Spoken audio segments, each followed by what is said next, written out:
ఇనాగ్రేషన్కి వెళ్ళాను నేను. అదే గవర్నమెంట్ది కాదు, ప్రైవేట్ ఇనాగ్రేషన్ ఫంక్షను. దానికి ముద్దుకృష్ణనాయుడు గారు వచ్చారు. ఆ ఒక్కరోజు వచ్చారు. తర్వాత అసలు ఏ మినిస్టర్ నన్ను కలిశారు కదా. వాకే వాకే అధికారులు గుప్పెట్లో పెట్టుకున్నారు కదా.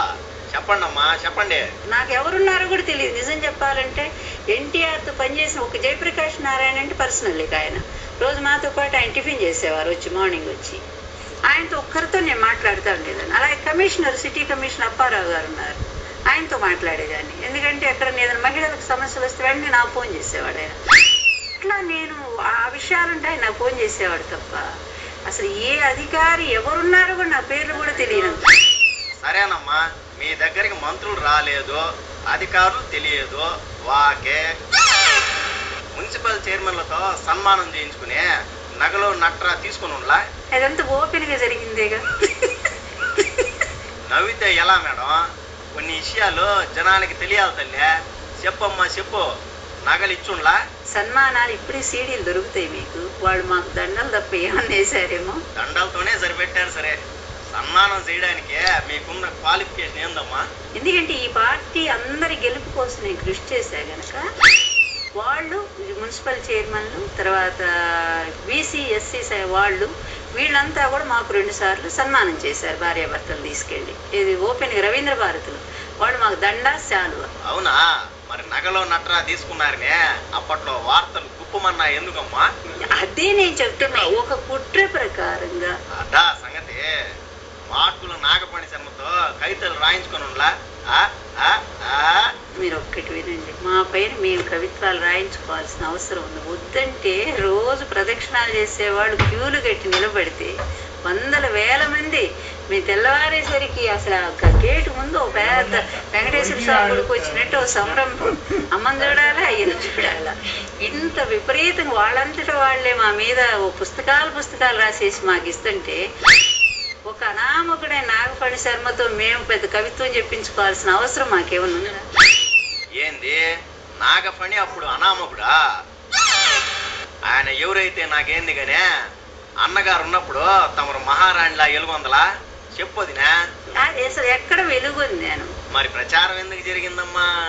చాలా క్లియర్ గా నేను రావడంతో చంద్రబాబు నాయుడు గారికి ఇబ్బంది ఏర్పడింది. అప్పటి వరకు తనే కదా పార్టీలో ఎదురులేని వ్యక్తి తను. అందుకనే పార్టీ మొత్తాన్ని తన గుప్పెట్లో పెట్టుకున్నాడు. ఆయన భయం అయింది, అందుకే గుప్పిట్లో పెట్టుకున్నాడేమో. అట్లాంటి పరిస్థితుల్లో అందుకనే ఎలక్షన్స్ లో 40 మంది ఎమ్మెల్యేలకు ఆయన ఎందుకు డబ్బు పంచాడు మీరు ఎప్పుడైనా అడిగారు? వామ్మో, కొత్త విషయం బాగా చెప్పారు తల్లి. ఈసారి వెళ్ళినప్పుడు అడుగుతాను గానీ ఎందుకు పంచి ఉంటాడబ్బా?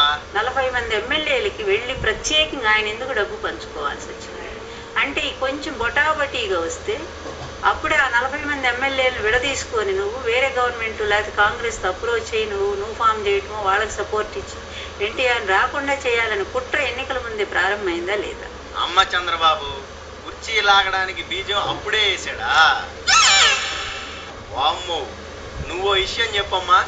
నీ క్యాండిడేట్లను పెట్టుకున్నావనే ఆయన జాగ్రత్తలో ఆయన ఉన్నాడంట కదా. అసలు నేను వచ్చింది 2 నెలలు. ఈ 2 నెలలు వాళ్ళ ముఖాలు కూడా నాకు ఇంకా తెలియదు.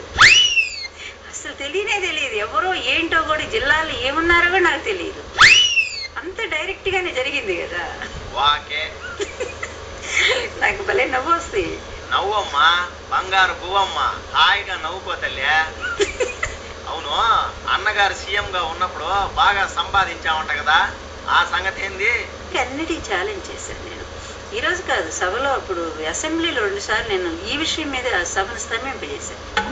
ఈ రోజు మీ గవర్నమెంట్ ఎక్కడ నా ఆస్తులు ఉన్నాయి, ఎక్కడ నేను సంపాదించుకున్నాను. ఈ రోజు నా పార్టీ ఇంత హీనంగా అయిపోవటానికి కారణం ఏంటి? డబ్బు లేక. నేను అది చాలా ఓపెన్ గా చెప్తాను. డబ్బు ఉంటే నేను ఎన్టీఆర్ పార్టీని నిలబెట్టుకోనా? ఏం చేస్తాం, ఇవన్నీ బయటికి తెలియవు కదమ్మా.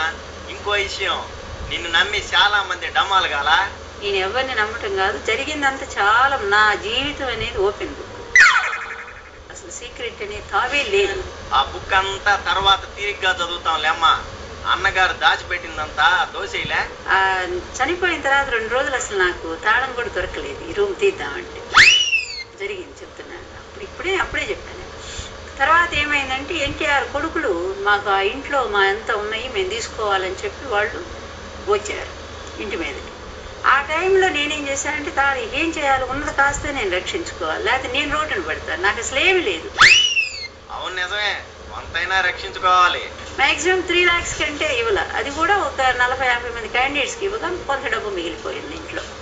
ఆ డబ్బును నేను రక్షించుకోవాలనుకున్నాను. తప్పు లేదులే తల్లి. దానికోసం నేను చేసుకొని నేను తెలివి తక్కువగా ఏం చేశానంటే నమ్మి కొంతమంది మీ ఇంట్లో దాచిపెట్టిన, లేకపోతే వాళ్ళు ఎత్తుకుపోతారు అని అమాయకంగా నమ్మి 2-3 ఇంట్లో పెట్టడం జరిగింది. వాళ్ళు అంతకంటే పాపం చాలా తెలివి. అయ్యో ఎరి తల్లి, ఎంత ఎర్రిబాగులు పనిచేసావమ్మా. నేను చూస్తుంటే పాపం అననాలనంత జాలేస్తుందా. నేను ఎంత ఇన్నోసెంట్ అనేది నాకు ఇప్పుడు కదా అప్పుడు అర్థమైంది. అట్లా వాళ్ళు ఇంకా పాపం వీడు తిన్నా పోయేది, వాళ్ళకి పెట్టేశాను నేను బయట. నాకు కూడా అర్థమైంది పిచ్చి తల్లి.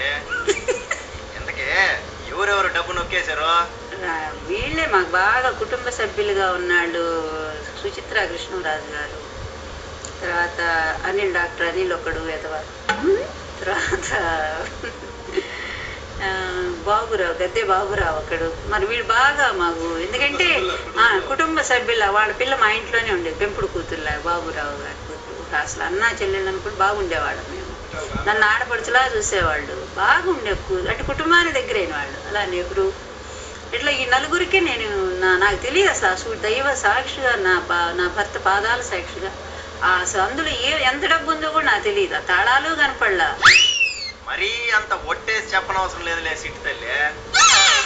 మనలో మనమాట ఎంతకి ఎంత ఉండొచ్చు? ఏం సూట్ కేసులు ఎంత ఉంటుంది అంతా కలిపి మేము అనుకోవడం ఒక 5-6 కోట్లు ఉందేమో, 4-5 కోట్లు ఉంటుందేమో అనుకున్నాం. పార్టీ ఊరికి అంచనా వేసుకోవటమే తప్ప ఇంత ఇప్పటికి మాకు తెలియట్లేదు అసలేమి. అమ్మని అమ్మ 4 కోట్లు దొబ్బేశారా? ఎంత నమ్మక ద్రోహం జరిగింది తల్లి నీకు. రీపిటి వాళ్ళు తీర్చారమ్మా. అదే బాబురావు గారికి ఒక 50 లక్షలు ఇచ్చాము. ఇంకా అంతే సంగతులు, చిత్తగించవలను. అబ్బా, నీ విషయం చాలా బాధ కలిగిస్తుందక్క.